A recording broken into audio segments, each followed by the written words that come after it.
A very good morning to you all. Welcome to Sunrise Daily today.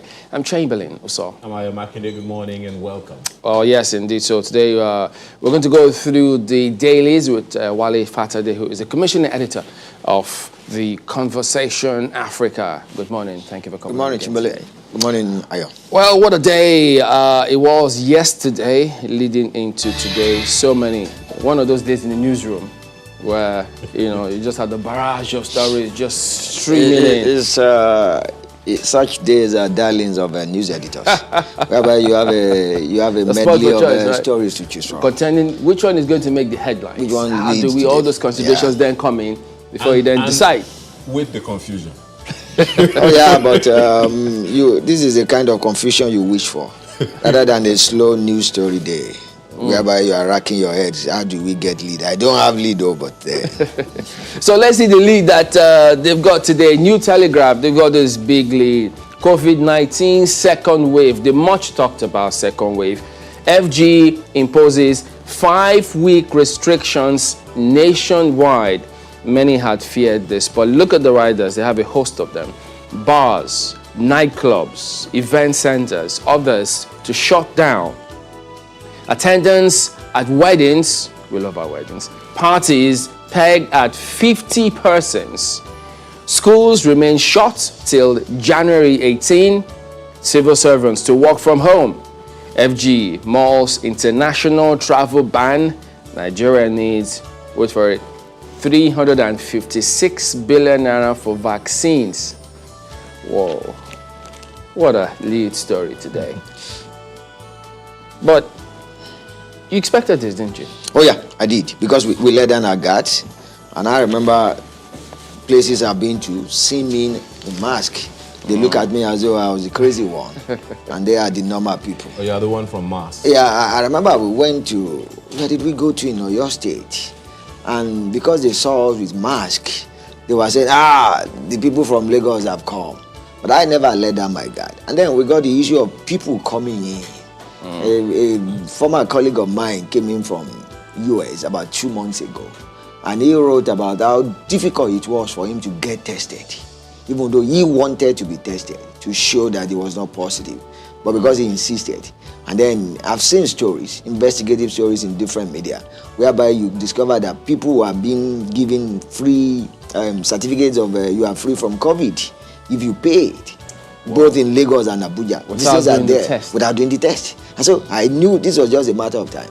The particular worry I have now as a former scientist is that I hope we are not having a virulent strain now that is going to be much more severe than what we had before. Because that fear had existed even when this first started. Yeah. When people thought, wait a minute, the variant we have in Africa, is it different from the one under? Because that's been established. It's different. That's been established. Our center, we have a beautiful center at Redeemers University in Eden, led by Professor Christian Happy. They'll be able to isolate that strain. And as a matter of fact, the first sequencing of the genome for COVID-19 in Africa was done there. Beautiful, beautiful people doing great work.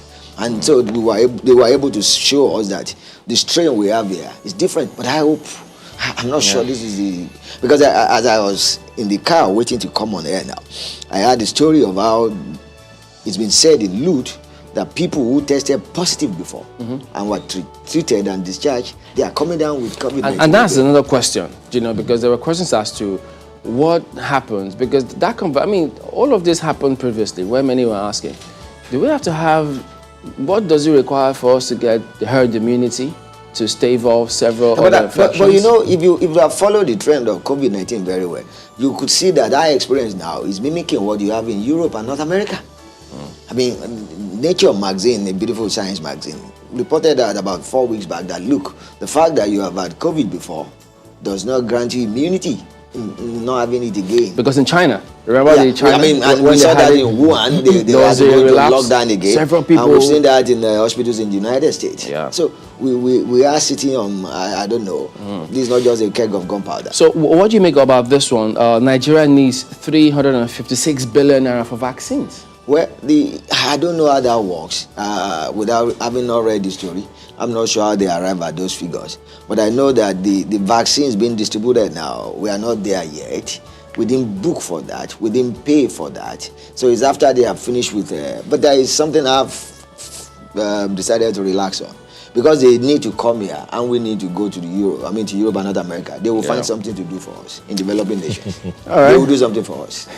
And then so when the rich people make their money first, they will now remember us. But you know, the challenge, one of the challenges already, identified is not the procurement of the vaccines, but the storage and the distribution. we have commissioned stories on that. It's a peculiar problem in Africa. I think it's -7 degrees. Well, for one of the vaccines. Yeah, so how do we achieve that with our inadequate power supply? And then considering the fact that we're in the tropical region. That's a very big question. So you need an extreme level of power supply, constant one, for you to keep it at that temperature. Otherwise, it loses its potency. There you go. I know several other dailies will feature this one. National Assembly jacks up 2021 budget by 505 billion naira. Deficit stands at 5.196 trillion naira. Debt servicing gulps 3.3 trillion naira. Insurgency war to cost 100 billion naira. And then you have EFCC, NFIU to spend 10% of IGR. Anything new, significant for you with the budget? Well, it was this late Senate president who said that, Chuba Okadibo, that statistics is like a bikini. It covers more than it reveals. So unless we take it in percentile, brandishing figures around like that, for me, I'm not moved. Because you mentioned the figure. What percentage of our total revenue or total budget is debt servicing? We need to discuss that. And what percentage will it be on the insurgency war? And in as much as we have seen that insurgency is a problem in Nigeria, low-level intensity war is going on. But I hope we are not putting money into a sinking hole. Are we getting full value of our money? A recurring question, year on year, for the budget process. But this is, I think, something news you can use. It's just at the bottom strip there, for those who can. Taking BP measurements from both arms can reduce heart attack. So chances are that, look, if you do it yourself, you might stick to one part of the arm. There are many devices in the market now that everybody can use. Easily. Yeah. Well, the scientist in you would know that. The Nigerian Tribune leads with this one. Amid COVID-19 second wave, FG reimposes restrictions. The story is on page 5. A host of riders, their civil servants from grade level 12 downward to work from home. All schools closed till January 18. Pubs, nightclubs, recreational centers closed. Weddings, conferences, congresses, concerts, end-of-year parties should not be more than 50 persons. End-of-year parties, not more than 50 persons. Okay. Religious events should not be more than 50% of capacity. International travel may be banned. 20,216 travelers into Nigeria to be sanctioned for breaching public health protocols. The challenge I've been issuing, we've talked about it over and over again here, is compelling travelers to abide by those protocols. We have left things we ought to do undone. So how do you correct them now? People have come in. They're already mingling with those of us who are in the country. So are you doing contact and tracing again? Okay. Well, right above the nameplate, FG extends NIN linkage with SIM by 6 weeks. Stories on page 5. Large crowd invades NIMC offices nationwide, stirs COVID-19 fears. Does this extension comfort you? Nothing. I mean, because I saw pictures at Alausa yesterday, where we have an NIMC office, and I was alarmed. And I'm still trying to wrap my head around it. What pushed Dr. Pantami and his gang to decide that was what we need to do now? I said, do not know. Why must we make things difficult for ourselves? You remember that time when the National Assembly said that unregistered SIMs were probably being used by But is it the job of citizens to register their SIM? Is it the job of citizens to trace those who are using those SIMs? I mean, I do not understand. It is not in the purview of citizens to do what we are being asked to do. And then we have an escalation of COVID cases, and you now say, fear, pronto, you must be registered. How must we make things difficult for ourselves? Well, that's the Nigerian Tribune this morning. And then look at Vanguard next. COVID-19, Nigeria malls flight ban as 40 nations cut UK off. 200 arrested in Lagos for ignoring safety protocols. Thank God you stuck to yours. Oh, yeah. And then they have several others. Others, workers on grade level 12 and below to stay at home for 5 weeks. That's a long holiday. Schools to remain shut till January 18. Abuja, Lagos, Kaduna named as epicenters. Halt flights from UK over new strain of COVID-19. That's coming from Atiku and others. FG not prepared for campaign on COVID-19 vaccine. That's to Senate. 400 billion naira needed to vaccinate 70% of Nigeria's population. That's from federal government. And now, you remember, this account says 356, 400 billion. Okay, not much. Airports fully prepared. Fan. I saw that story yesterday on Vanguard website, and I was like, what does that mean? And then, as journalists, sometimes we publish stories or report stories that there are gaps and holes. Yeah. I was actually, and I read, looking for what exactly is your preparation? Different from what has been on the ground before. Because we've been to that airport and you've seen what is described as preparation. That's what So when they say this one, you then wonder, okay, what is the preparation? I mean, the other day we saw the sea of heads at the airports Oh, yeah. because of the rush to travel. Yeah. And then the same thing with I drove past the airport this morning, and as early as 5:30 when I drove past the place, it was busy, very busy. I saw people pulling out their luggage from the trunks of the cars. So people are traveling. People are traveling. Wow. So there you go. And then they got this insecurity. Zulum blasts military over fresh abductions. He's been going on about some of these. Yeah, but the gentleman governor, Professor Shu, sometimes he blows hot, he blows cold. Where does he stand? He was the one who told us about 2 weeks ago that the president is trying. So why is he blasting military now? So he should stick to one line of thought. Well, can you successfully do that? Because if you're a politician, if you're Okay, going to blow, well, you need to know how you blow and where you blow. Those days they will tell us that when you have your eyes on second term, you can't be your own person. So maybe that's what is happening to him. But I think in as much as he has done very well from reports we have seen, from what we have heard, Yeah. I got people in Maiduguri. But I think you need to stick to a line of thought. You can't hide success in this insurgency war.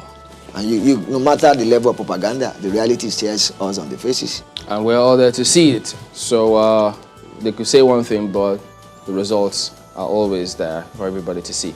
Well, you can take a look at the what's on the back page as well. They've got Vanguard Sports. So football lovers, you're up for it. That's Vanguard this morning. The Daily Trust newspaper is leading with the budget story. FG tasked on prudence as National Assembly raises budget to 13.58 trillion naira. Legislators increase own budget by 6 billion naira. Debt servicing to go up 3.3 trillion naira. Experts apprehensive about revenue target and debt servicing. That story is on page 4. We've dealt with I spoke about that. How much percentage of our budget will go into servicing our debts? It's a serious thing. Well, that's what you have on the as lead story and a number of others. This picture is that you see on the front page is that of commercial motorcycles, popularly known as Okada, being impounded by officials of Lagos State Environmental Sanitation Enforcement Agency for operating on highways and other restricted areas in Lagos. So much you can pick on from there. That's the Daily Trust newspaper today. Well, The Guardian is next. They equally lead with the budget story. 13.6 trillion naira budget raises concerns on key parameters and deficit. NAS approves 3.324 trillion naira for debt servicing, passes 453.2 billion naira. NDDC 2020 budget, FG to sell assets to finance 5.196 trillion naira deficit. Now that's the part where people think, whoa, so beyond borrowing, now we have to sell assets to fund the budget. How long are we going to I go got on this one? accountant friend of mine, I'm sure he's watching now, who will tell me that, look, there are 2 columns in the budget. That every time people see the expenditure column, what about the income column? That if nothing comes in, the expenditure column is useless. And so how do we fund the budget? Is it just, of course, we know we're a monolithic economy, a monoproduct economy rather. We sell oil, but beyond that, and then it's not the first time we have been thinking of selling assets. Who do we sell them to? Who are we selling them to? Are we going to get full value for those assets? Those are questions. And then if you are selling assets, are you divesting? We all know the story of our privatization in Nigeria since 1999. It has been to the rich. An example is what we are seeing with electricity. Disco, Genco, transmission company, we see what is happening. And so those are issues. Yeah, because to me, if those assets have got to be sold, they should impact on the second column. That's all. The and income then stream. it's like you look at the family. If you as a family here say, let's sell this land, let's sell this car, what are you selling them for? Are you selling those things to pay your children's school fees, or you are selling them to go on holiday abroad? Are you selling them, and when you get the revenue from that or the funds from that, are you going to spend them wisely, or you are going to fritter them away? The asset we sold before, what did we do with the money? Well, we've also often talked about divesting Nigeria's economy from monolithic, as you call it, to some others. We've been making effort over the years, for as far back as 78. Maybe since after the Civil War, we've been thinking of that. Or maybe after the, I mean, shortly when Gowon especially left. because when you even look at the First Republic, we were very, very big on agriculture. Oh yeah, we were. And then now we were not producing oil at the level we are producing now. The number of international oil companies we had then, they are very, very fewer to what we have now. And as a matter of fact, we have almost drilled Nigerian oil to the end. I'm not sure, based on survey that I've read, I'm not sure we have more than maximum 30 years more. And then we are going to have a problem. Europe is going more green, even United States. I mean, as that from 2030, I think, Britain has said that there will be no more, they don't want diesel fuel cars on their road. Yeah. So less than 10 years more. So we are going to face that at the point we are going to have oil, and then there will be no buyer. So from where you sit, what's your perception? Yeah. What's responsible? Why are we finding it difficult to divest? And because we have stigmatized farming, and we are still doing farming the way my grandfather did it before he died. We are still doing farming. We are still doing farming of cutlass and hoes. How many major farms can you think of in Southwest? How many? As a matter of fact, in Lagos now, people do not know there's an agency in overseeing coconut planting, and they are doing very well. But how many people are going to that farming of coconut, and whereby everything you get from coconut plant is useful? So we are not doing that. Shea butter is doing well, but look at the export. We have not helped our farmers to develop their export capacity. When you get to US, you see people bringing in different things from other countries. Look at, I think AGOA was it George Bush II or Barack Obama? We didn't take advantage of that. Even our direct fabric, they were not allowed. I mean, we were not able to export them outside the country. So we need to add value to what we are doing. Now, about 2 years ago, 2018 or 19, I was in Ghana, and I was shocked that Ghana now has its own chocolate that they produce from their cocoa, and they're actually exporting that. So they are adding value. When you sell your raw materials, raw agricultural products, you can get value as compared to somebody who has added value to his own products. And that's where we are. And by the way, I'm sure people know that we are falling down the peg of cocoa production. In Africa. Even cassava production. Yeah, we are falling down. And so what happened to the cassava revolution of President Obasanjo? What do we do with them? Ethanol is huge worldwide today as alternative source of alcohol or energy. What are we doing with us? And so we need to, I mean, the anchors borrow our funds, this fund, that fund. Are the real farmers getting that? I was reading a story in an online medium, well-investigated story, about how people, the rice farmers, contrary to what they sign for on paper, that's not the exact amount that gets to them. And now some of them are saying now they will not go for that loan again next time because it's so worded in a way that it doesn't give them room. That when there's crop failure, do you have insurance? Do you have this? Do you have that? And so those are issues. We don't need more people going to farm. We only need more people to do it at a large level, on a large scale. That's why we are where we are. And part of the challenge is that, name one state that hasn't experienced or the farmers there have not experienced security issues? I mean, we are paying the price now. I mean, look at how onions got so expensive about 2 months ago.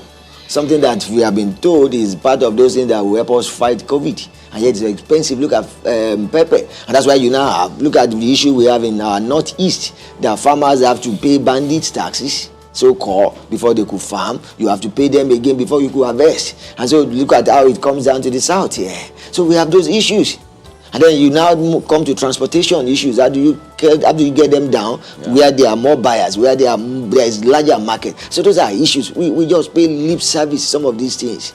I mean, you wonder how under the regional government, how did Nigeria cope? And and I'm sure we produce more metric tons of agricultural products than we are doing now. So what happened? When there are more people. These days, I mean, at that time, you saw that the regions, how strong they were. They leveraged on their comparative advantages. Oh yeah. But today, what are the regions producing? What are they doing? That's all. So, and then we now have more insects or drought-resistant varieties of agricultural plants. I mean, you see oil palm now that is not taller than this your camera, and by 3-4 years they are ready for harvest. And then even those who try to bring in certain things, they say, look. And then have we even looked at our research institution? When you get to Akpata in Ibadan, you have NIOT, Horticultural Research Institute, you have Cocoa Research Institute, you have Institute of Forestry.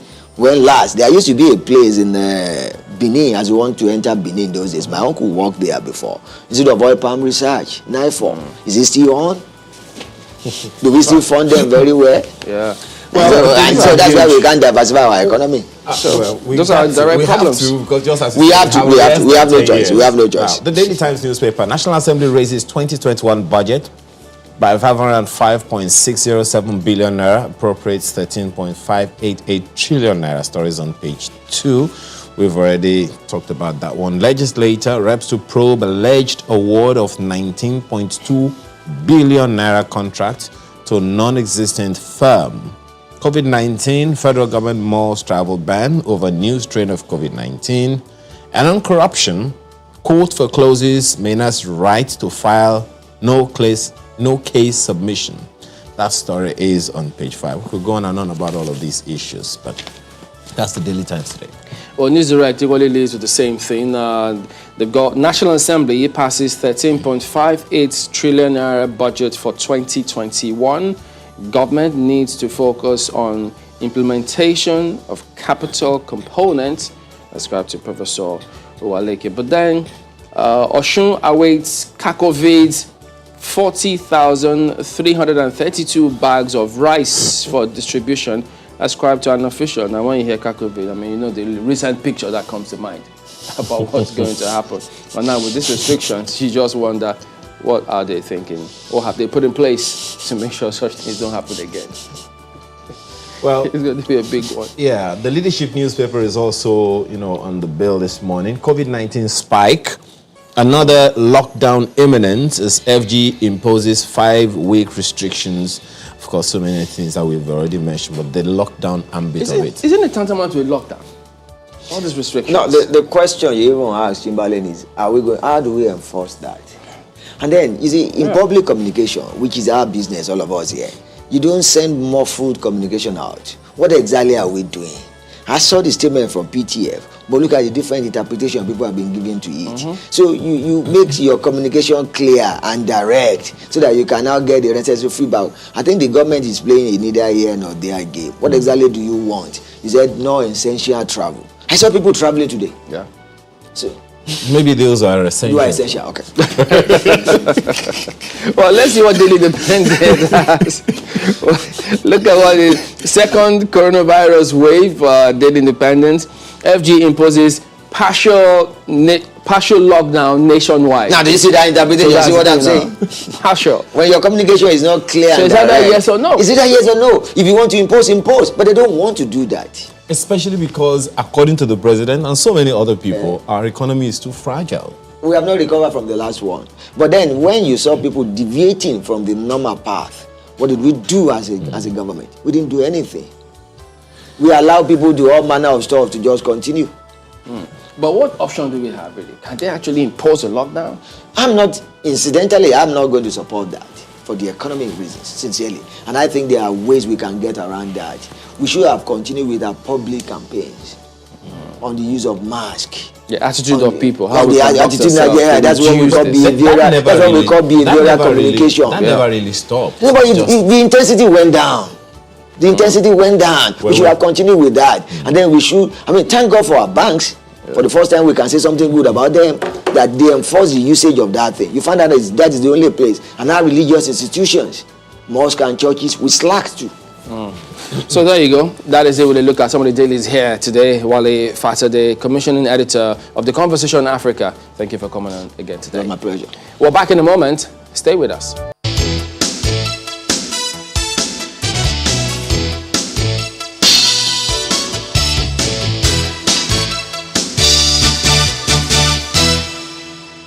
Welcome back. Well, yes, indeed, just going to focus on that budget and then break it down as much as possible. What does it mean for you out there? We've got Dr. Emmanuel Abolo here with us. He's an economist and a risk management professional. Good morning. Thank you for coming. Good morning. Thank you very much for having me. Well. Another year, another budget proposal. Yes, the National Assembly has signed off to this one. But is there anything significant for you about this budget? Well, the only significant thing I can reference here has to do with the fact that they were able to pass the budget before going on recess. That is the only thing that is significant. Is it that bad? That's the only thing that is significant for me, because if we start from the perspective of the assumptions of the budget, you will see that it has always been the same. Since any time I can remember, you always see the oil price per barrel. Then you will see the production. Okay? So you find that we have been very consistent about that assumption. So even when the Nigerian Export Promotion Council had been talking about zero oil, and even as far back as 1986, when IBB was the head of state, he talked about the diversification of the economy away from oil, if you recollect. Yeah. That was a structural to adjust the structural adjustment program as far back as 1986. But if you pick all the budgets from 1986 to date, you will find that the first assumptions you will see is the price per barrel. That's what the budget is based on. Then, of course, you now see the oil production output. That's all. My apologies, sir. Before you go into these specifics you're talking about, the general, theme of the budget says it's a budget of economic recovery and resilience. Does this assumption hold that promise for you? It doesn't. It doesn't. Because for me, I always like to look at things you can control and things you cannot control. Okay? Those two key assumptions, that is the oil price and then the production output, you only have some level of control over the output. You don't have control over the price. So to that extent, we are still swimming in the realm of murky waters, over which you don't have control over those ones. So where are you going to be driving the growth from? If your revenue is challenged, where are you going to drive the growth from? And especially that you are in a recession period where you need to drive aggressively your aggregate demand, as we mentioned the last time. So the GDP growth of 3%, it's for me it's very, very unrealistic. I don't see how this is going to drive the economy. I don't see how this is going to take us away from the poverty capital of the world. I don't see how this is going to fight insecurity. And I don't see how this is also going to solve the problem of corruption, which are the three key pillars of the current administration. What do you mean corruption? How was it supposed to have addressed it? Yes. I was hoping to see how the budget was going to be implemented in terms of providing oversight, not overlook function. But that's a responsibility of the National Assembly. Of the National Assembly, yes, because all the arms are supposed to be working together. So it's not a question of executive versus the legislature, because the legislature has overall responsibility for oversight to supervise. Yeah, but how much impact will their oversight function have on us tackling corruption? You see, those who crafted the Constitution, they have some clarity in their mind, okay? Because when you have a budget, okay, and you see all of these figures, billions, trillions, and so on, if you keep those trillions and billions in the hands of angels, even without supervision, okay, you are leading them into temptation. That was why the framers of the Constitution said there must be checks and balances. And so where we should be focusing on, if we want the impact, if we want a positive impact, then what we must be looking at is to what extent will the National Assembly be able to provide that important responsibility of oversight function over the budget implementation itself. That's very key. Otherwise, we'll just be looking at figures. And what you are going to see is that 2 years from now, we are going to be seeing proofs how certain money have been missing and so on. We should be preventing and not after the fact. We've been working on the basis of after the fact. 2 years from now, they are going to be seeing proofs and so on, 2 billion, 100 billion missing and so on. So for this budget, what I wanted to see is what is their focus on the monitoring mechanism, the performance mechanism. I wanted to see a budget on that, to see to it that there is proper oversight function over this budget. That's on the part of the National Assembly. Of the National Assembly. But isn't that supposed to be a key role, this, measuring and all of that and supervising? Isn't that supposed to be a key role of the audit, process? Yes, I agree with you. That is the independent, yes. Independent, because in a risk management architecture, I want us to be in a risk management mode.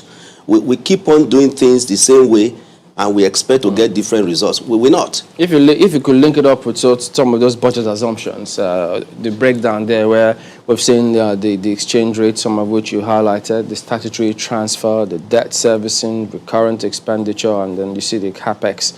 So, but this time you see that, recurrent a little higher than that of the capex. So does this change anything for you? It doesn't. We have always been, not only myself, virtually everyone who believes in this economy, that we should be focusing more on capital expenditure. And especially in a recessed environment, you need to boost more expenditure, capital expenditure, in order to promote aggregate consumption and demand in the economy. So to the extent that you still have recurrent expenditure over and above capital expenditure, is very, very worrisome. It means we are not listening to ourselves. How can, in a recessed environment, you're still increasing recurrent expenditure over capital expenditure? It's strange. The expenditure seems like, it's just there. Unless you retrench people, unless you remove people from work, how are you going to cut down on your expenditure when you have very, very limited resources? So that's a very good point you are making. We have been talking about political will since I was born. Political will. What is this political will? Okay? You're going to retrench people, or runs on your report is still there. But do we have the political will? Political will means that there is no policy you are going to implement that does not affect certain persons negatively and some other persons positively. That's what life is all about. Okay? But if those who are affected positively can compensate those who are affected negatively, that is where the political will is. So if I'm Mr. President, for instance, and I'm going to introduce a policy or an expenditure that is going to affect you negatively, but we know that that is in the overall interest of the public good, of the greater number of people. That's what you mean by political will. So if we are shying away from pruning down on spending and reduce the cost of governance, that is the main issue here. The cost of governance is too high. And that is where we need to take the knife and begin to cut down on it. It must happen at some point in time. As a risk management expert, yes, if we are to cut down on expenditure, there are three arms of government. Where should we be looking at? Well, there are three arms of government. But there is primus inter pares, that is, there's first among equals. And the first among equals is the executive. Okay? That is what you mean by the tone at the top in risk management, the body language. If the tone, if the executive sends the signals, to the rest of the society today, I can tell you every other line, everybody will fall in line. So the tone at the top is very, and that's why I'm saying the executive. Okay, the executive, Mr. President, is the president of the whole country. It's not a president of one state or the other. So the tone at the top is very key, and that's the executive. Okay, once they set that right tone, every other arm, the legislature, the judiciary, and every other elements within the system, they fall in line. So we need that tone at the top. That's what risk management says. Okay, and if this tone at the top is essentially pointing to what would you expect the executive to do? Well, what I expect the executive to do is, first of all, there has to be buy-in. Very, very important. Anything you are doing, your visionary process, your strategy, you need the buy-in of the people. So there has to be constructive engagement, communication, constructive engagement with the totality of people in this country. And there are several layers that you can lay in this consultation and communication. Okay? So once you communicate and you have a vision, the right vision that everybody can key into, you find that people will now follow the leader. So that tone has to be set. Remember when Mr. President said, when he came, he said, I belong to nobody, I belong to everybody. That was a very, very good tone. Okay? And we hope that he follows through that process. And initially, you saw everybody was key in when they saw that tone. And I don't see any reason why he should continue with that tone. Okay. Now, talking about the capital expenditure, this is what we have at, more than 4 trillion naira, expenditure more than 5 trillion, debt services more than 3 trillion naira. Given what we have now, and of course, definitely there are some assumptions in the details of the budget. Talking about capital expenditure, where should we be paying attention in order to jumpstart activities in the economy? You see, where we should be focusing on are things that have multiplier effects in the economy. Multiplier effects.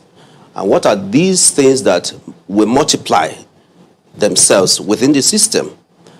Number one for me is energy, that is electricity. Very, very key.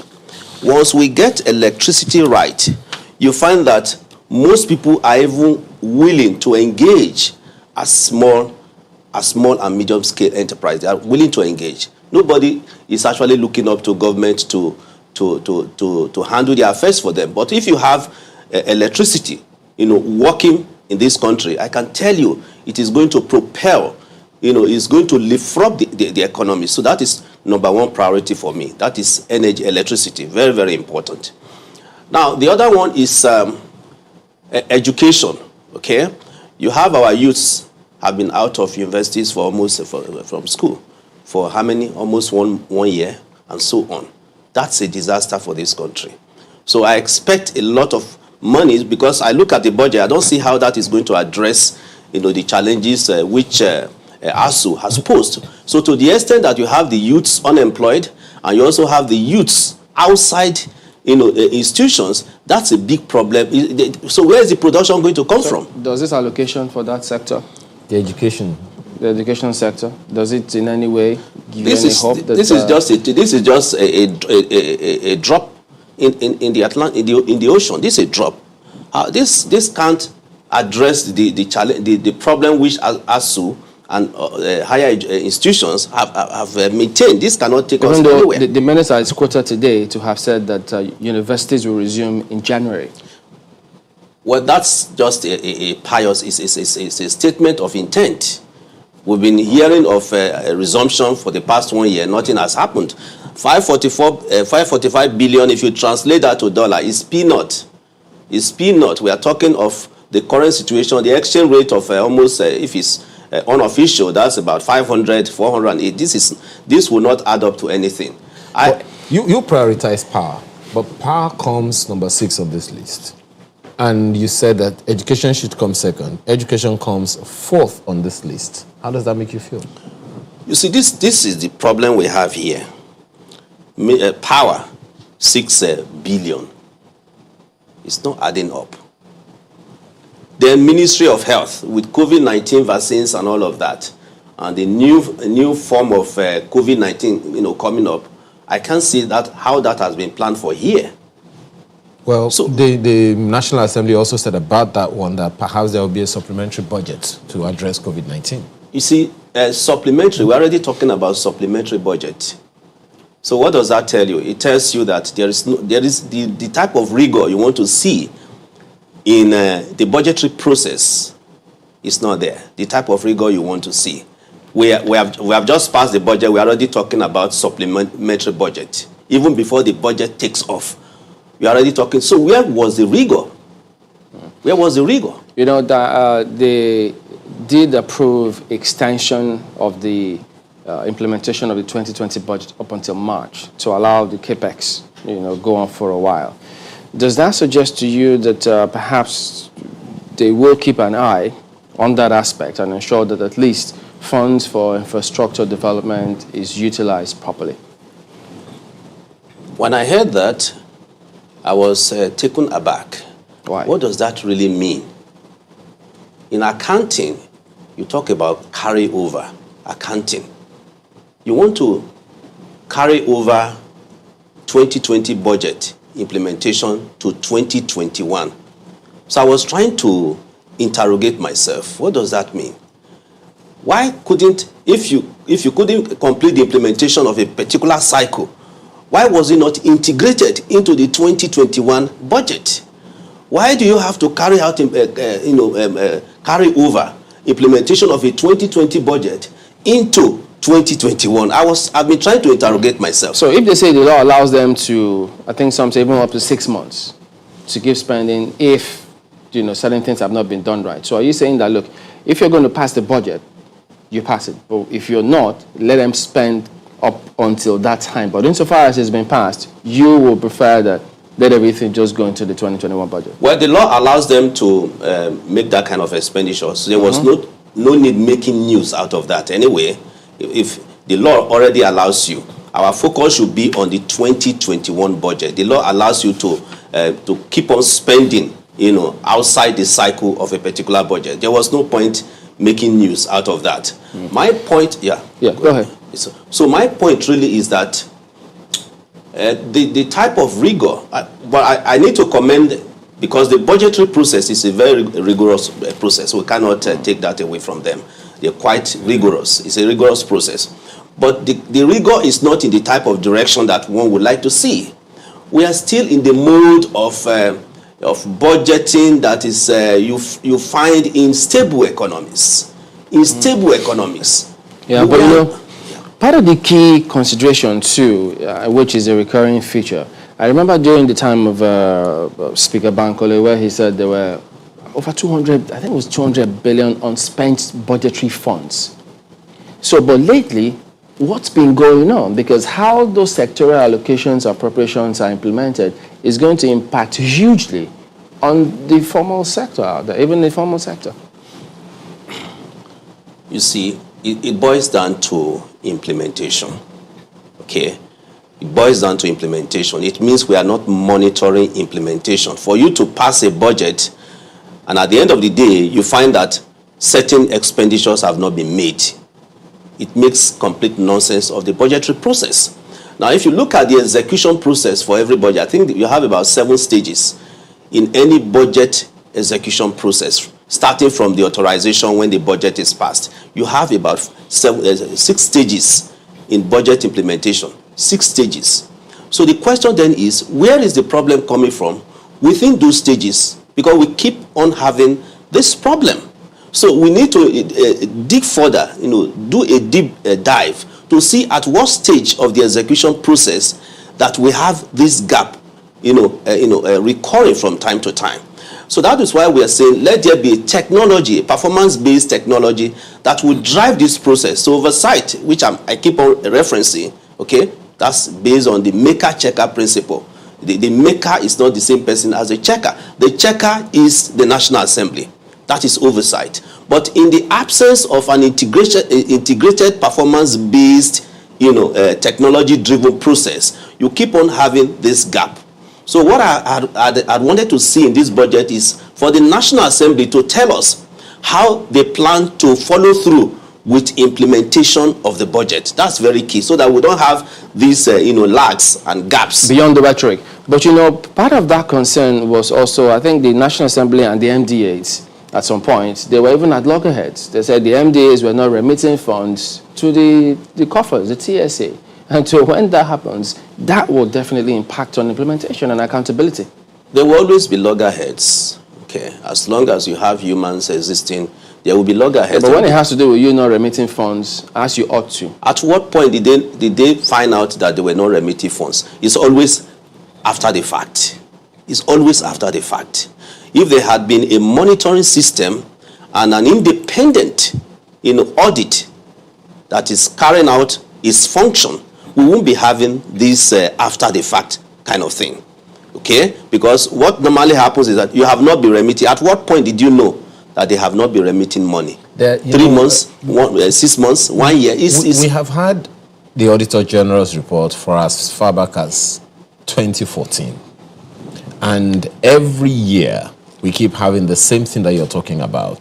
After the fact, yes. But then the question a number of people are asking is, hey, if we continue to have this, and the Auditor General's report remains just a report, no action whatsoever, it is supposed to go from the Auditor General's report to the National Assembly's Committee on Public Accounts and whatever action that needs to be taken. Up until now, that's all we have, just a report.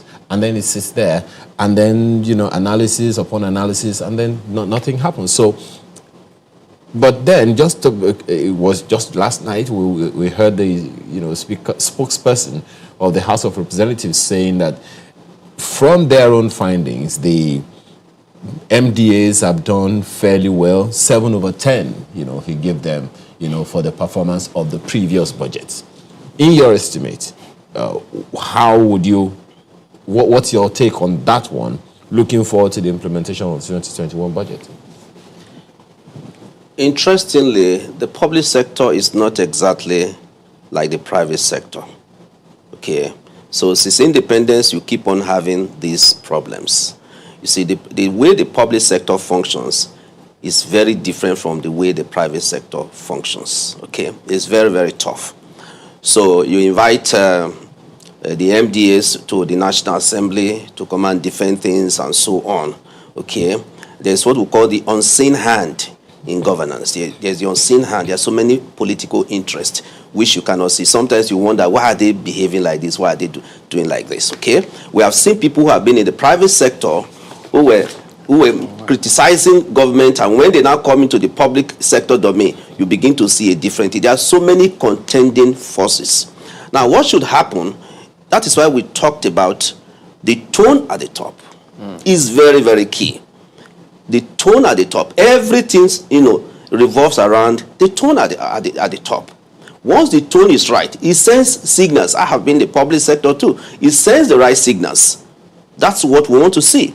Once the tone at the top says that we are not going to tolerate non-performance, and then you have the key performance indicators for all the MDAs, and these things are monitored aggressively. Of course, you need to have the political will. I cannot emphasize enough the political will. If you enter into government, without the political will, you cannot cope with that environment. So the political will is very key. Well, maybe you tell us, what is this political will when we come back in just a moment. John, don't go away.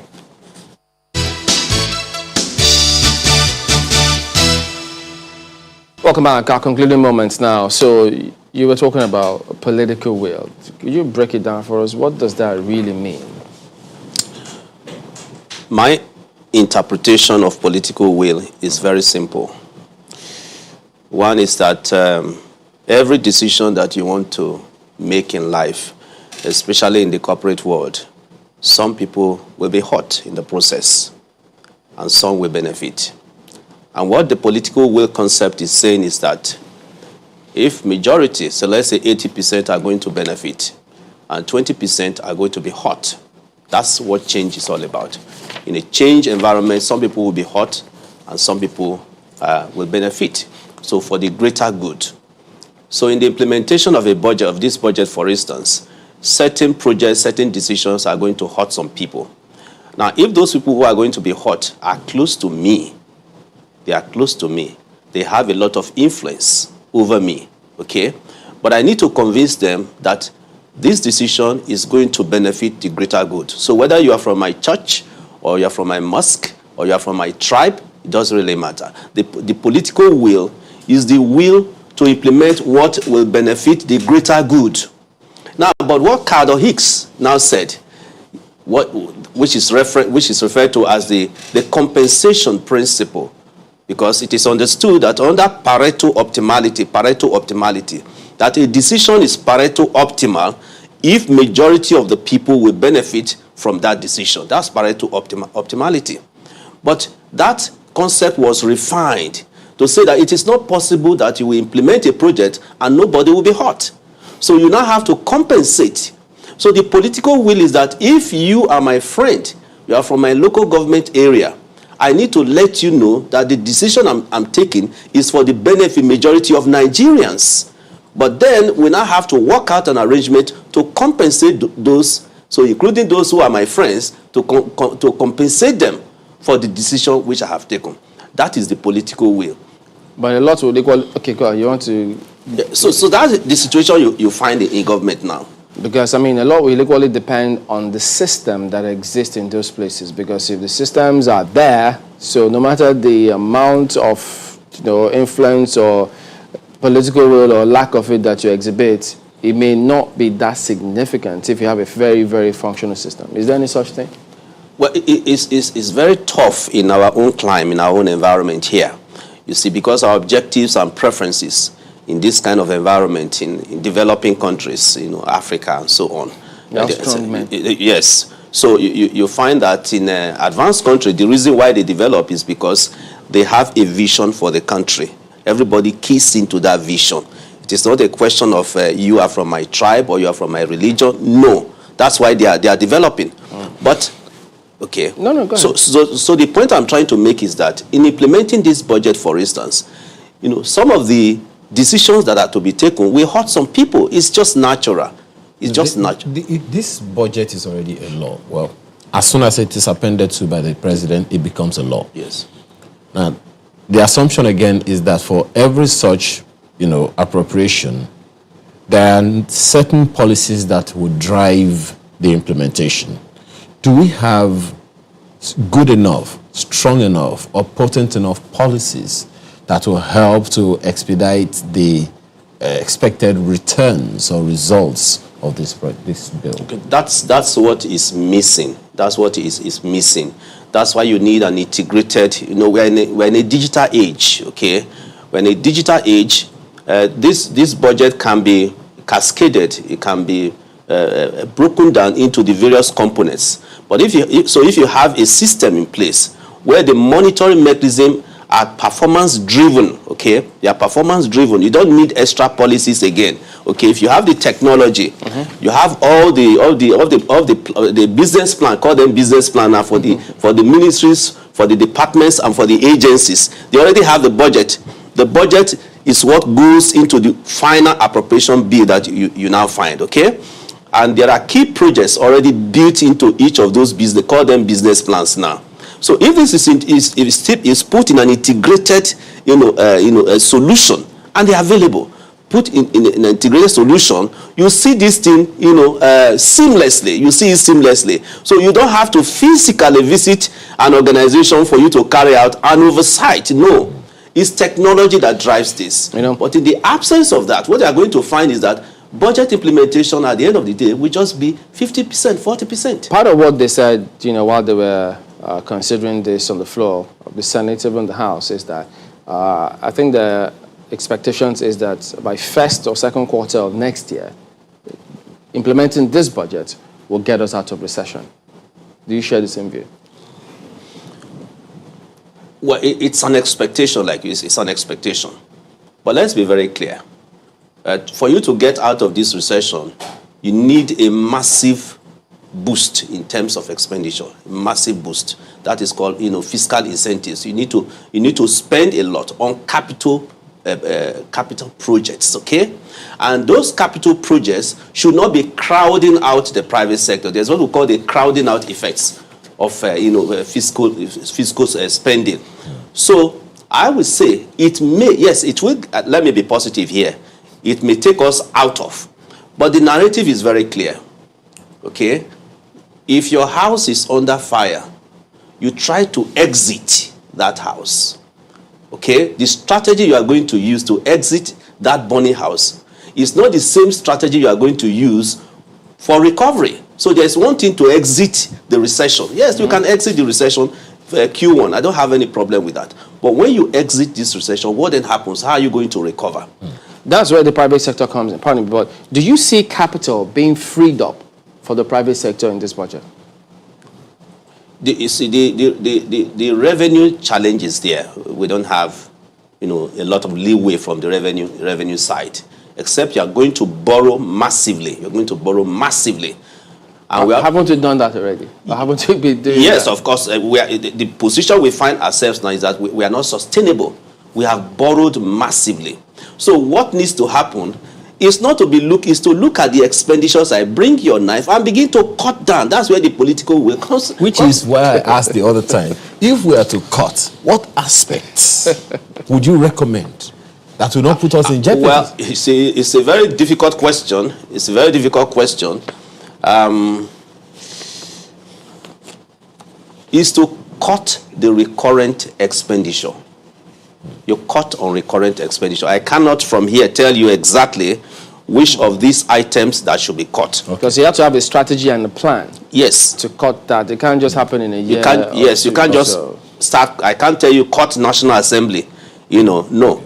But to look at which of them are not of priority for us. Okay. Let me ape a question that Chamberlain, asked earlier about the private sector. A very good number of those private sector practitioners are MSMEs. What hope does this budget have for them? Well, this budget is a budget of recovery. Is to get out of recession. Okay, Will it take us out of recession? Yes, it will take us out of recession. That's why I said exiting. You may just exit, but not to the extent of talking about 3% GDP growth. Which is the target? So that's a tough one. And that's about where we were before we got into recession. Exactly. So essentially, it's just to get out, not really to stay away. Yes, it's just to get out. Let me also tell you, by next year, this 2021 here, politicking is going to start. Let's put that into account. Politicking is going to start. You already see people are positioning. Politicking is going to start. Does it stop implementation of the budget? It won't, but it's going to affect it. It's going to affect it because the contending interest is not going to be budget implementation, but positioning. Then secondly, I'm shocked that we haven't talked about insecurity, which is a major issue for any developmental, growth. Okay? Insecurity. If we do not tackle the issue of insecurity, and then next year you are going to have politicking, and then you now also have COVID-19 and the refined COVID-19 that we are beginning to see. So we are challenged as it were. In a way, we referenced. If you look at the key sectoral appropriations, it's what we're going to focus on next for the next segment. So it's always a huge part. I just wanted to let him see that if you look at those key sectoral appropriations, the top three are essentially talking about these are just figures. They are figures. Okay. Well, they have to be figures. Before you implement the figures. Once you implement if you don't have figures, how do you figures? So that's why we said we are going to focus on the major plank of the government. Okay. Insecurity, corruption fight, and then which one is the third one? Economic recovery. Economy.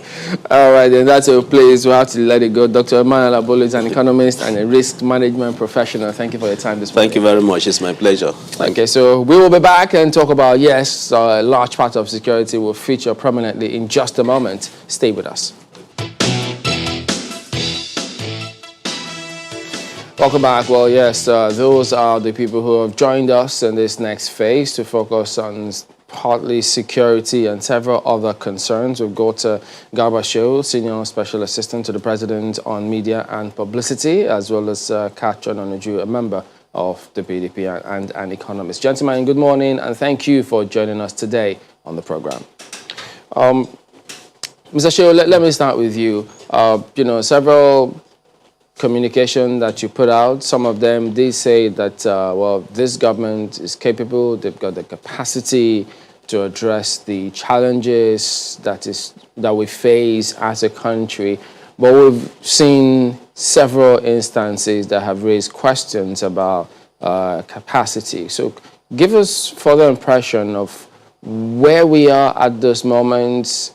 Is the government happy with how they're responding to security issues or insecurity issues in the country at the moment?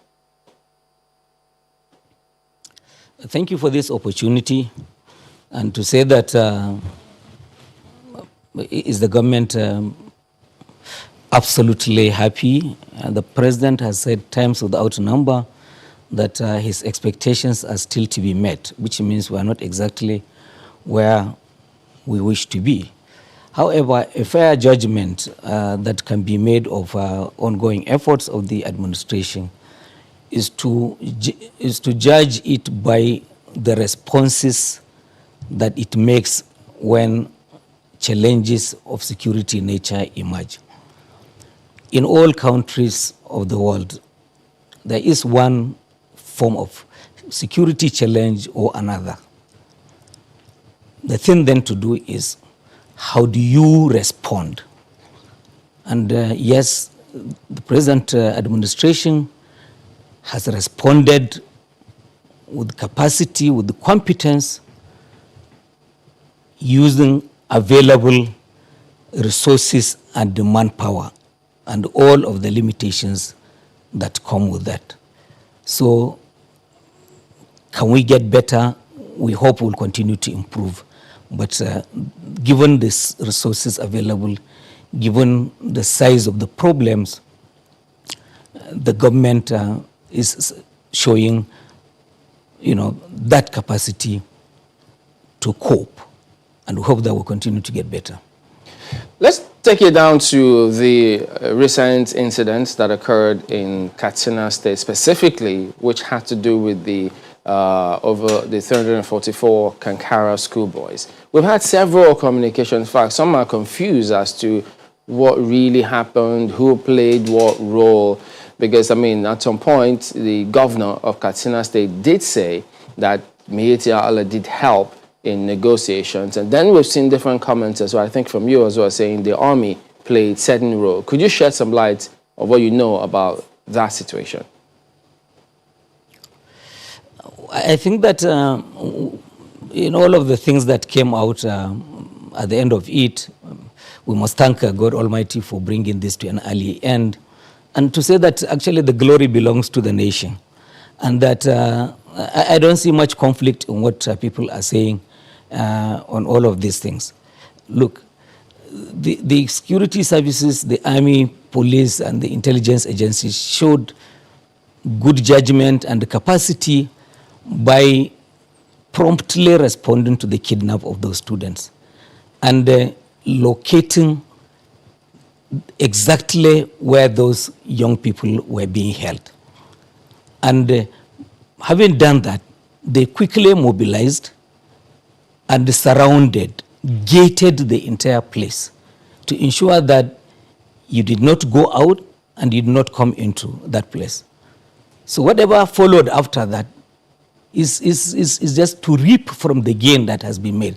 Because once you made sure that the entire place had been surrounded and they had been locked in, now the choice for the army was, should they shoot to get these young chaps out? If they did, there would have been fatalities, there would have been collateral damage. And it would have been tragic if at the end of this saga, that when some parents got their children alive, others were delivered body bags. That's not what the president wanted. So the military, having identified where they were, less than 24 hours after the kidnap, they patiently waited for the process of the negotiation to be concluded. And at the end of it, I think that everyone is happy that it ended the way it did. Mr. Nonoju, are you of the same impression?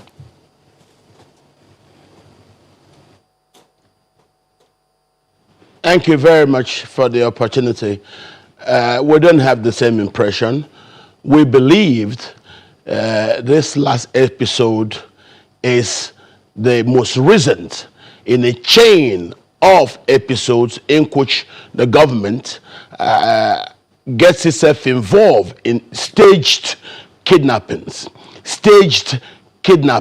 which are used as a ploy to pay the bandits who the government has been using for the purpose of ethnic cleansing for ancestral lands, which has been a historical government's pursuit since President Buhari came to power, as he has begged Nigerians for land and we refused. We see him using these bandits to get lands and periodically paying these bandits through these kidnappings.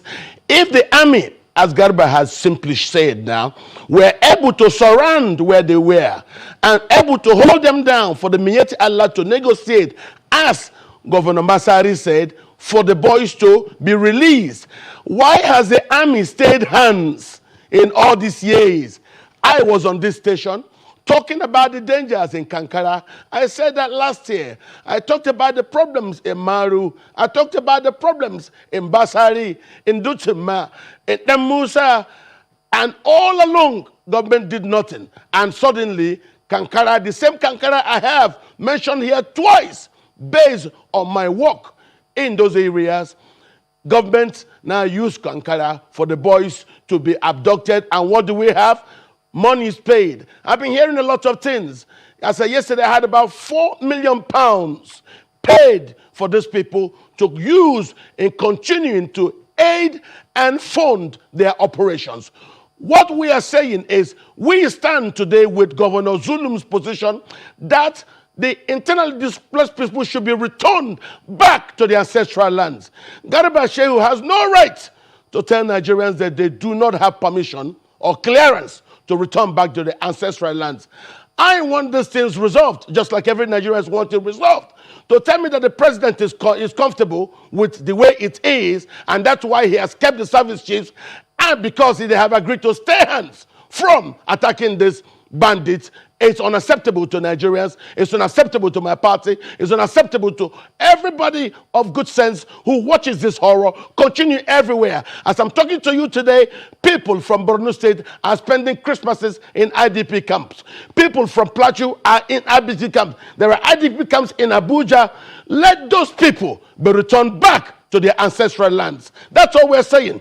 I believe all these staged kidnappings are simply a process to put money into the hands of those bandits, the terrorists, who Buhari has refused consistently. Okay, so quite a number of issues that you raised. So we'll get Mr. Shehu to respond to it before we move on to other points. So Mr. Shehu, would you start from the point, first of all, was ransom paid to get the boys out? All of the leading actors involved in the release of the children, the students, said no ransom was paid.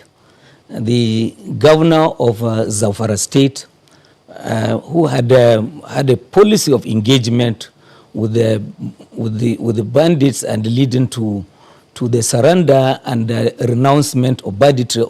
So they used reformed bandits to gain access.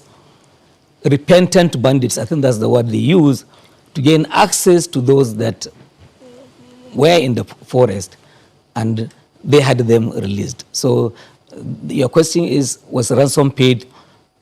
To the best of our knowledge, no ransom was paid because all the leading actors, Katsina, Zamfara, did say no ransom was paid. You also heard the part where he says that these are staged kidnappings. How do you react to that? I think they just be ridiculous because how can anybody do this? Then people must be heartless if they should subject these young people. You have been reporting accounts from young people, these young people kept in the forest, fed once on raw potato and the drips of water for 7 days. See how much suffering they were subjected to. I don't think any decent human being would subject innocent young people to this kind of thing. No, it's ridiculous. Nobody should say this, please. Well, when you say, Mr. Kachonoji, when you say that you had this issue raised over time, and now they are happening the way they are happening, when you raise these issues, to whom specifically did you raise them, and what was the reaction you got? Inside here on this particular chair, last year, I talked about my work with the UN when I went to villages in Maru, in Anka, in Ngobe, in Densedawu. I also went to Kankara, and I said on my travel on the Kwaterekwashi Kankara Huntua route, I saw Hausa youths blocking the road in Kankara. In which I asked them what the problem is, and they said Fulani bandits are killing their people and the government is doing nothing.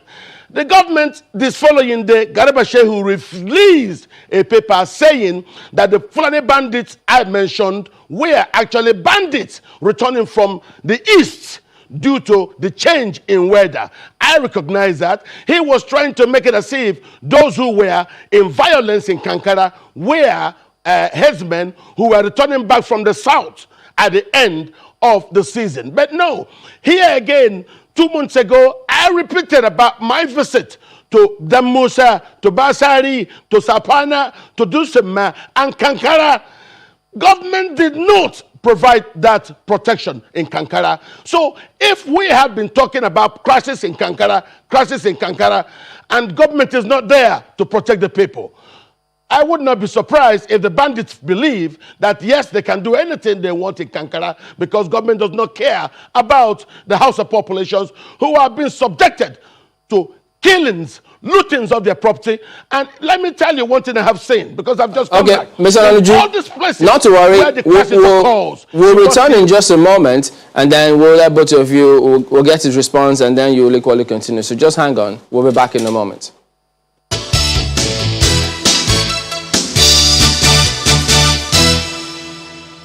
Welcome back. Well, Mr. Nanuju, could you go ahead, please? Thank you very much. As I was saying, I sat on this particular chair when I warned about the crisis in Kankara, and then Dutsema, Musa, Sapana, Basari, and yet the government never thought it necessary to protect the indigents of Kankara. Now they have suffered this staged kidnapping, which is similar to the game you saw in Dapchi. What we are saying, the government should please stop its employment of ethnic cleansing as a strategy to grab ancestral lands. Now that all its ploys have failed, I'm aware it is now advising governors, coercing them to try to draw up grazing routes. You see, the government's fascination with land is the reason for this. The problem between the Fulani and the Dogon in Mali, in the ones also in Senegal, in Gambia, and the one in Nigeria, it's all about land. And we are telling President Buhari, it is not proper that you, because of your need for ancestral land, which of course, the other day, Femi Adesina said, it's better that we give up ancestral land than to die fighting to protect the land. Nigerians would not give up their land. They are emotionally attached to their land. In a lot of the places I went to, in this Hausa area, okay, just hang on a minute. Over Padama. Yeah, so, Mr. Shehu, is this the case? Is this what's really going on? That the president wants to grab land and to give land to whom? I guess the facts need to be known. This country has a grazing problem because the herders, mostly Fulani, are challenged from a lot of the places that they had practiced. The attack by by desert, this encroachment by desert leading to drying up of a lot of grazing lands in the northernmost parts of the country has put pressure on the herders who have been looking southwards, for green grass so that their cattle will eat and also have water to drink. It's a global climate change situation, which is unfortunate. Consider what has happened around Lake Chad Basin itself, drying up to only about 10% of its original size. About 40 million people, mostly fishermen and herders, had earned livelihood in all of those areas. So, and I'm glad that with the report I just saw on your screen that governors of the North Central states are coming together to say, well, let us resolve these problems of grazing, because we have to stop these herders from roaming and eating up crops all over the country. They drive their cattle into farmlands and then they eat up the crops, and the farmers fight back and the killings follow. This country cannot continue in this way. But the president has no plan, has no wish for land other than that which he has inherited from his father. In fact, some of it has even donated for community purpose. So I think that we need to get our facts right when we speak on some of these things. Well, one of the things that a number of people have also queried, Mr. Shehu, is that comment that, was ascribed to you, saying that, the 43 rice farmers, well, farmers generally, there wasn't any report as to whether or not they were permitted to go to their farms. Well, a number of people also believe that maybe you were, quoted out of context. You want to clear the air on exactly what you meant by that when you said that they didn't take permission before they went to their farms. Certainly, it was not my language, and a number of media houses have published the transcript of my interview with the BBC World. That was not my language. I could not have said that. It would have been very insensitive of anyone to have said that. But there are security issues in the northeast, particularly in Borno State. Progress has been made, a lot of it. Yobe State today has moved on. Bauchi has moved on. Gombe has moved on. Taraba, Adamawa, they have moved on. And we are hoping, we are praying for our brothers in Borno State that they too, with the support of the military and the communities, they will rid themselves of Boko Haram, and they too will move on. What exactly did you mean? What was this comment? As I said, I was responding to a question whether there was the entire area clear of mines and terrorist threats. And I said, to the best of my knowledge, I was unaware that this had been given. In any case, before you spoke, you would have spoken to the military on a number of these things, and you would have got their take on some of these things. But again, as I said, we are today living in the world of the new digital media. People take words that you have spoken, and then they give them their own meaning, and then they go on to slaughter you. So it's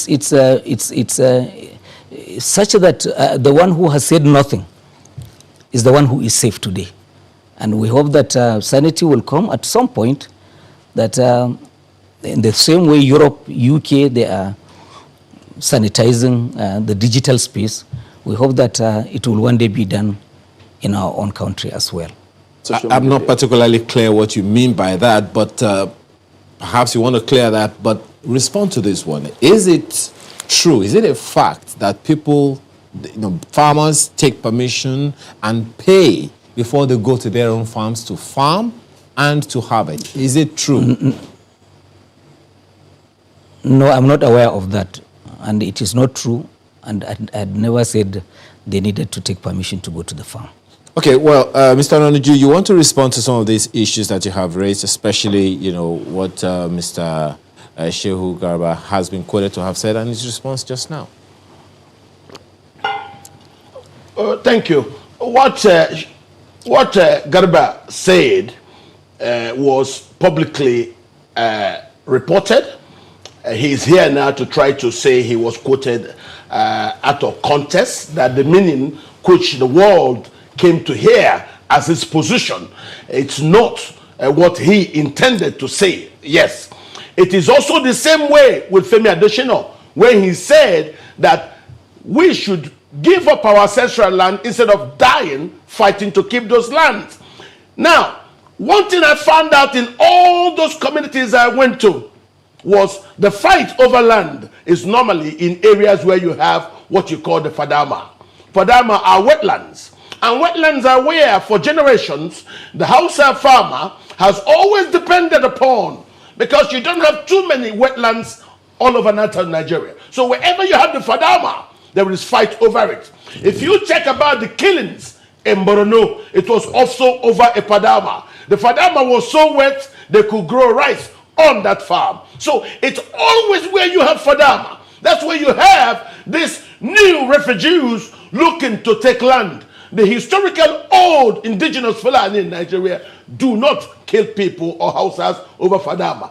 The people involved are the new refugees who are escaping from the war between the Dogon and the Fulani, especially in Mopsi in central Mali. What we are saying is the government should purpose the security services to treat those who kill Nigerians as terrorists. The government should stop paying to those people with staged kidnappings like in Dapchi, like I have in Kankara. This is not acceptable to Nigerians.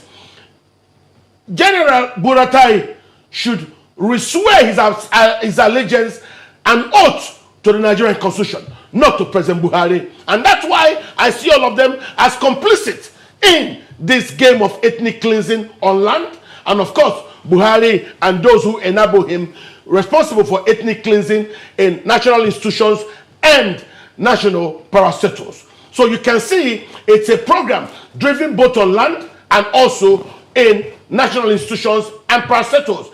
Buhari has not stopped, and we believe that he should stop his policy of ethnic cleansing against Nigerians on land, as I have stated now. I've been saying this for a very long time. I actually came back from Katsina yesterday, where we went to talk to the people one-on-one. And then I started meeting the children who say no. They were told to say that on the video, they were being held by Abu Shakau's people. As they are back in Kankara, they tell no, they are not, that's what they were told. But then, blah, blah, blah, they are bandits. And that's why I asked Garba Shehu, why wouldn't you tell your boss, President Buhari, to please earmark these bandits as terrorists? If people in the East who are agitating peacefully for a new country are being banded as terrorists because of the rhetoric that they're bandied about, what about those who take weapons to kill Nigerians, who engage in ethnic cleansing against people from ancestral lands? Let's get him to respond to that. These people, despite being paid money. Okay, let's get Mr. Shehu, could you respond to that? As far as Katsina, Mr. Nanuju, just hold on a minute. Mr. Shehu, do you want to respond to that? Constantly for daring going back to their... Just hold on, Mr. Nanuju. Let Mr. Shehu respond to what you've just raised now. Just hang on. Mr. Shehu, please go ahead. Let me. I really don't want to be dragged into this, level of the discussion. But, however, I must say that grab land for whom? When the Global Terrorism Index reported in 2014 that 1,200 Nigerians had been killed in fight between farmers and the farmers, was President Buhari in power? So Mr. Jonathan was in power then. So Mr. Jonathan, was he trying to also take land? When Boko Haram burnt down 20 schools, throwing out more than 10,000 children in Maiduguri out of school before 2015. Was it President Buhari who was facilitating all of these things? When the country's economy lost more than 14 trillion US dollars, 3 years to the run up to 2015 election, arising from a fight between herders and farmers and the terrorism. So were they gaining? It was his own political party that was in charge. These are not things that we would like to talk about. They are not good for our country. They should not have happened. But I think that we should speak to facts and stick to them instead of, theorizing. At some point, he was saying land grab, and then farmers had us, Fulani want to take this land from farmers. And at some point, he's saying it is aliens, people from Mali, and who are coming in as. So I think that we should stick to the facts, and will be more and better respected. Oh. Does the government have information? Can you tell us, have they been able to identify who are these people doing these things, these killings? I think that research, and I've read quite a number of, especially some sociologists from ABU had done this thing with the Fulani and the farmers. It is clear that what is happening in the northeast, Boko Haram terrorism is different from much of what is going on in the northwest, because these are bandits who operate in the forest and who seize people and the cattle in order to make money. Of course, they kill, they take life, and then they rape and they plunder. But these are criminal gangs that have taken to unoccupied spaces, and then they are wreaking this havoc from those safe havens, I will call them, because in a way, there are methods for dealing with this situation, and societies make choices. Force can be used, and there are communities that choose to say, well, they would accommodate, they will sit down and talk to them in the belief that they would convert them into new, beliefs, respect for human life and all of these things. In the first term of the president, there were some ministers, even ministers of state at that time, who did say, I think when they were with the National Assembly, that some of these people carrying out those attacks were Fulani fighters from different parts of Africa. Has that changed? Not much, because the thing is that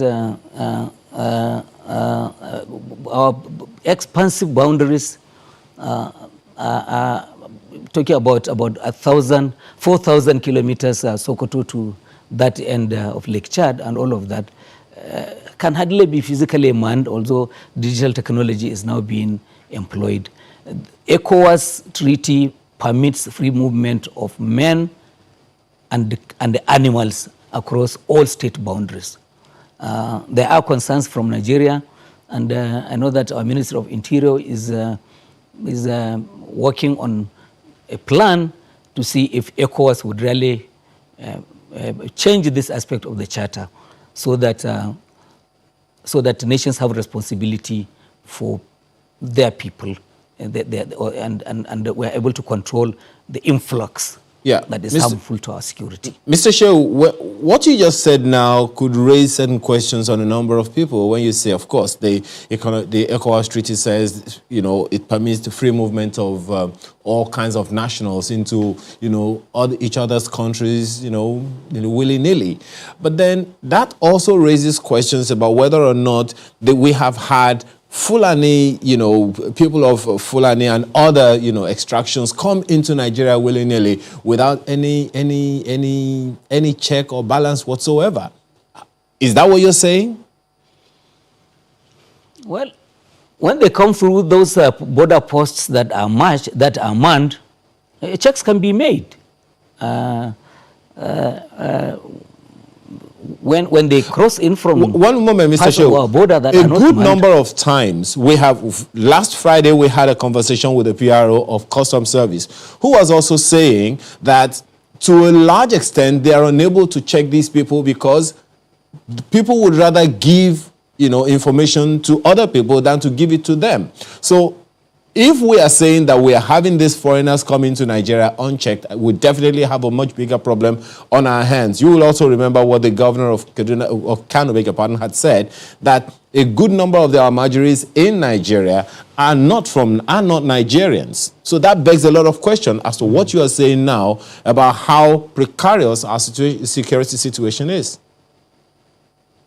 Yeah, I agree with you. And this is why, the president considered the closure of the border for all this land border for much of this time until they were reopened a week or so ago. Because the thing is that this country has been talking to our neighbors, asking them that they cooperate with us in order to stop this influx of bandits, of weapons, of drugs, and the trafficking of Nigerian women. And the cooperation had not measured up to the expectation of the president. And this is why he was forced by the necessity of the situation to shut down the borders. And now we are reopening in the hope that the agreements we struck with them, that they will work hand in hand with our own security, with our own customs, on a trial basis, because not all the entry points have been reopened. It will be tried. If it works well, then others will be reopened. If there is trouble, then the government may have a rethink. So, but it is the technical committee that will advise the government on how well things are working now that we have reopened 4 points out of the numerous that we have. Well, Mr. Show, one of the things that we heard last week on this program was from Jamilu Aliyu, who is one of those people who organized that protest that was to hold on the day the Kankara boys were released. One of the things that he said to us was that people carrying AK-47 slung on their shoulders walk around the city of Kankara and the environs, go to the markets, price goods, buy goods, and take them away with their guns on their shoulders, and no one stops them. Are you aware that this is happening? I don't live in those places. I'm not aware that it is happening. What I know is that the military, the country's military, is truly overstretched. They are active in 34 of the country's 36 states, and in need of more people. The governor of Katsina recently only asked for additional troops in his state and all of that. So we need to do more procurements in order to ensure that all parts of the country are sufficiently covered. However, this country also has a problem because when communities embrace criminals, they make choices that they will regret, because there are instances where the military, this country's military, has been exposed to danger by leakage of information from communities that they ought to be protecting. There's the need for a lot of reorientation to be done, because unless we do that, we see security as being the responsibility for each and every citizen of this country. It's not for the police or President Muhammadu Buhari, who sits in Asorok. Okay, well, Mr. Joe, get things right. Yes, let's take the response of Mr. Onanuju on this just before we take a break. Mr. Onanuju, how do you respond? Yes, he is right. When the communities decide to give information to the criminals, and talking about that community, the community of recently reintegrated Boko Haram activists into the Nigerian army are the ones that Senator Ndume, chairman of the Senate Committee on the Army, said provided the information to the Boko Haram to attack our army. And that's why you see President Buhari's policy of being soft. At the times when Shehu was talking about when those things occurred, while PDP was in power, who did the terrorists call to become their negotiator? It was President Buhari. When Buhari now took power, what did he do? He sought to take lands all across Nigeria for him to create Fulani settlements. And we said no. He now talked about Ruga, talked about grazing reserve, cow colony. All those things were simply as a strategy to change demographics and create massive settlements all over for these same refugees who are flooding into Nigeria. Go make a research. There are no Fulanis in Nigeria of Nigerian origin demanding to be deported from their states to bushes or communities where hostility from the local indigenous landowners. Just hold your train of thought at that point. When we return, you'll conclude your train of thoughts before we end the show in just a moment. Stay with us.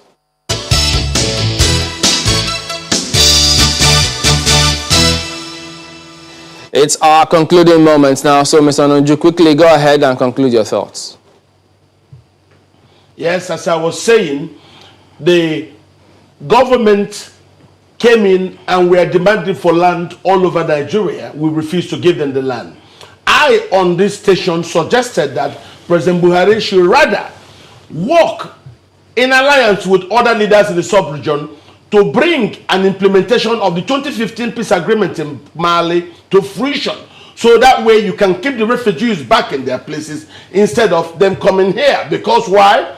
If you don't solve Mali as a dam, when it bursts, the flooding will affect the entire sub-region. And that's what you're seeing right now. So why has he not allowed the service chiefs to go after these terrorists? Why has Buhari not called those people terrorists? Because these bandits are clusters of terrorists with no ideology. All they do is kidnap, and the kidnappings are for ransom, and the other thing they do is keep land. Who are the people now keep staying those lands? I went and I saw clusters of new refugee arrivals who are not Nigerians on the land. But when the owners, the Nigerians, come back to their lands, Garba Shehu will say they have no permission, they have no clearance to go back to the land. And when you ask him here, he will say that his words have been taken and have been weaponized against him. That's nothing wrong. That's why I would like to tell him. Let's get him to respond so that we can wind down. Mr. Shehu, go ahead, please. Well, my advice to Dr. Kachi as one of the leaders of the country, I think that, there's a huge scramble going on all over the world now for the cyberspace, the issues of storage of big data in the cyberspace.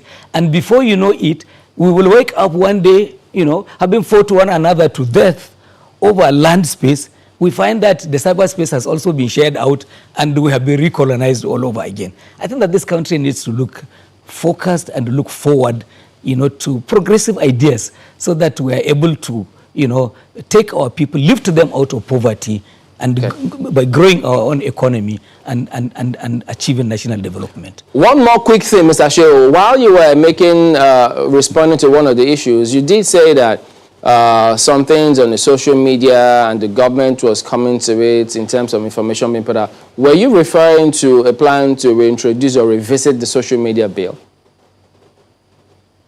Yes. It's been the government's game. I mean, sorry, Mr. Onoju. Sorry, Mr. Onoju. That's what Mr. Shehu actually, because he mentioned it. Okay, sorry.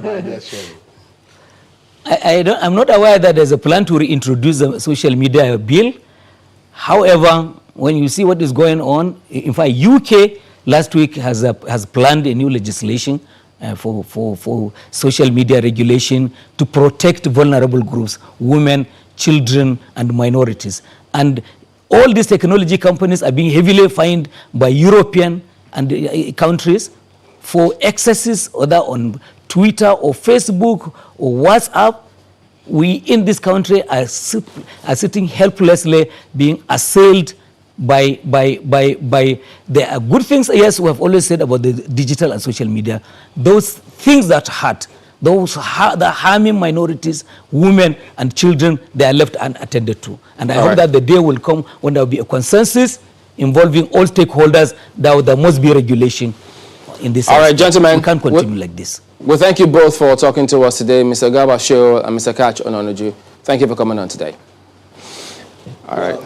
Yeah. Thank you. Very, very quickly, some of your own contribution to the program this morning. This first tweet is from Yoju Uwala, who says President Buhari took over power in 2015 because of insecurity facing the nation. Why should same issue be facing us now when he's promised to do something? Musa Muhammad says, I'm not a fan of this administration, but when people paint narratives of ethnic cleansing, it's just pulling Nigeria apart and more. Sorry, putting Nigeria apart the more. And I'm sure even the opposition party will do the same if they are not in power. We have to find a way to be united, else nothing will work. I think he was referring to, he spoke about land. Yes. Specifically with land. Yeah, Professor Enakana says here, until we build stronger institutions that guarantee the continuation of government policies, successive governments will continue to embark on jaded economic policies that do not impact positively on the lives of Nigerians. To fix Nigeria, we must fix power and security. There you go. Thank you all for your comments. We'll see you again tomorrow. I'm Chamberlain Uso. And I'm Ayo Makinde. Have a wonderful day and do keep safe.